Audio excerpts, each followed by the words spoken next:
Salut tout le monde, j'espère que vous allez bien et soyez les bienvenus à la croisée des chemins dans ma voiture.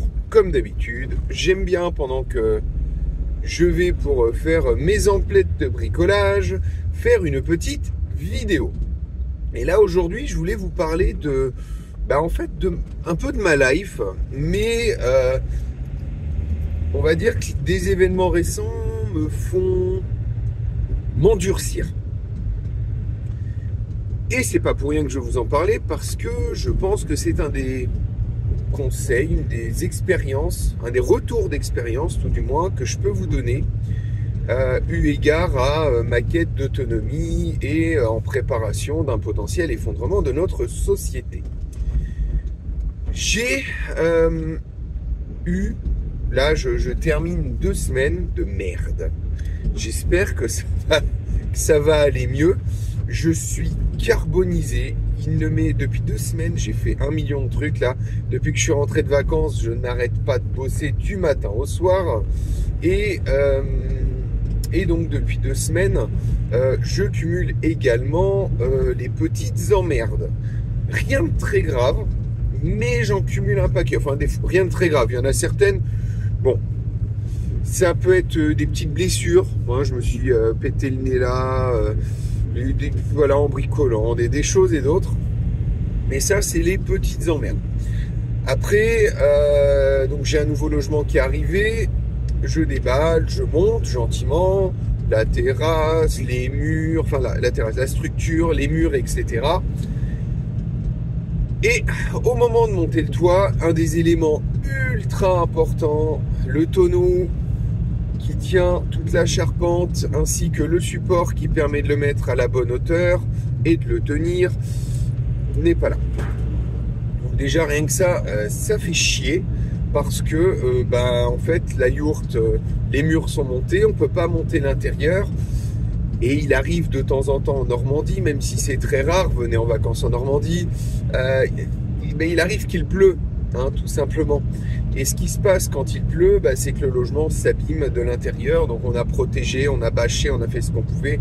Ça n'empêche que potentiellement, il peut rentrer un petit peu de flotte, s'abîmer un peu. Et ça, j'aimerais éviter avant même de l'avoir monté. Mais bon. Donc le service après-vente du truc qui est catastrophique.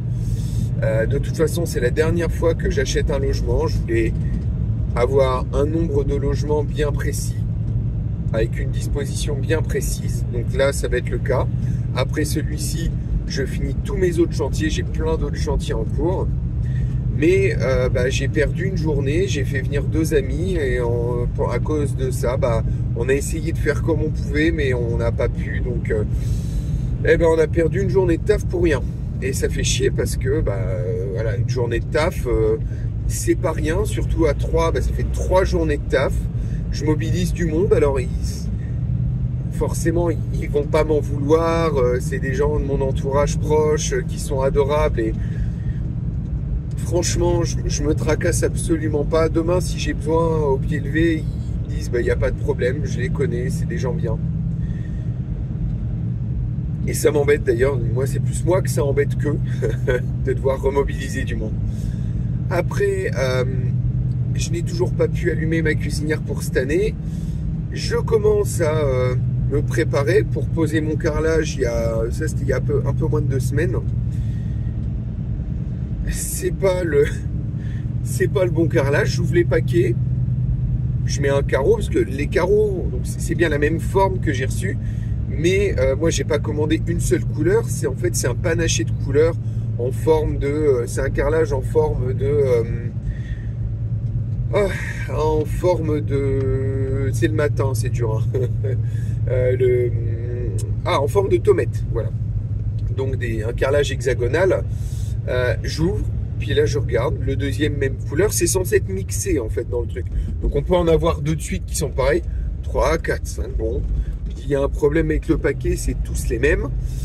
J'ouvre le deuxième paquet, la même chose, sauf que il faut encore que je pose le carrelage. Et là encore, alors ça c'est aujourd'hui les SAV, c'est une catastrophe. C'est vraiment partout. Des bons SAV, ça se fait très rare. Ça fait une semaine qu'ils me baladent, que j'appelle. Oui, oui, on a vu avec l'usine de fabrication, ils vont vous les changer. On essaie de comprendre ce qui s'est passé, parce que sur le paquet, c'était bien le bon nom du carrelage.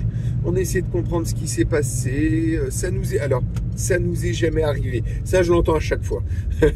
Ça nous est jamais arrivé, nanana.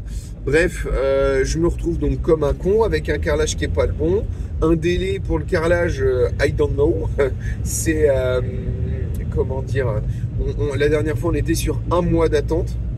Alors là apparemment ils ont une livraison prévue bientôt. Ils vont essayer de me couler mon carrelage dedans, parce que après avoir posé le carrelage, il faut attendre une petite semaine, et après il faut descendre la cuisinière de sa palette pour la poser. Elle pèse 350 kilos, donc je vais pas le faire tout seul. Donc je vais devoir encore mobiliser du monde. Bon, ça prend 5 minutes, hein. Donc je vais demander dans mon village des gens qui sont pas loin, que je connais. Il y en a quelques-uns. Il y en a un, le mec il vous porte un truc de 200 kilos sur l'épaule, c'est un grand maboule, hein. C'est un mec ouf. Il est juste trop fort. Mais n'empêche que il va quand même falloir avoir ces gens là avec nous. Et donc du coup je ne sais pas. Donc là je chauffe au gaz en attendant. Mais on peut toujours pas flamber. La maison s'humidifie. Bref. Des emmerdes. Et là, je vous cite les deux principales, mais j'ai eu plein de déconvenus, des trucs administratifs à la con. Enfin, vous voyez un peu le tableau. C'est, comme on dit, hein, les emmerdes, c'est comme les avions, ça vole en escadrille. Hein.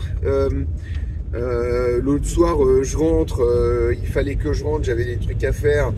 Bon, là, pour le coup, c'est pas moi qui ai eu des emmerdes, mais ça m'a retardé. Heureusement, rien de trop grave, mais là, il y a juste en face de moi quelqu'un qui a eu un accident de voiture, la voiture qui s'est retournée.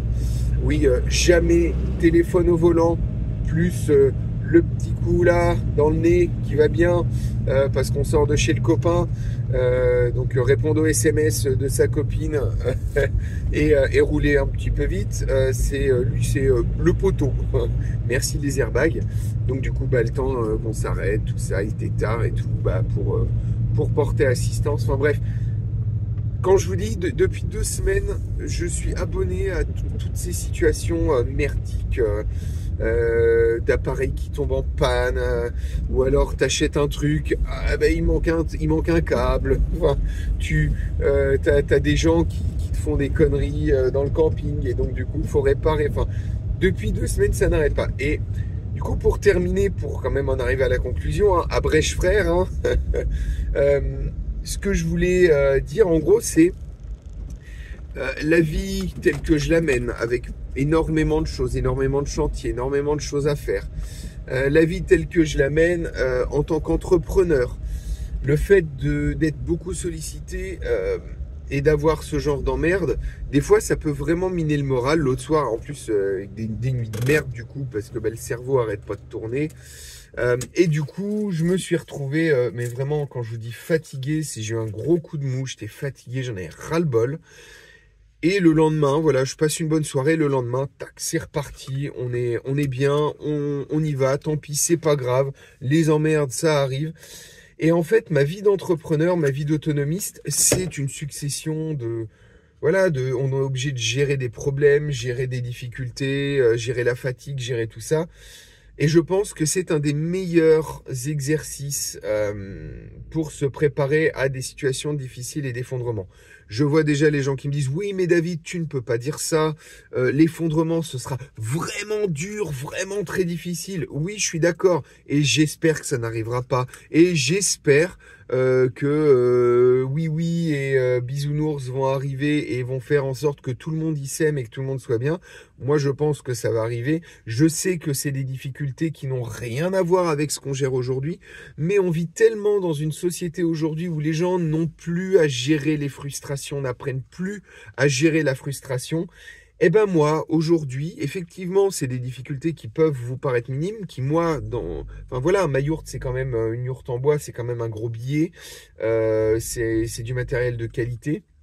Et donc du coup, quand il y a des choses comme ça qui arrivent, je vous jure, ça mine vraiment le moral.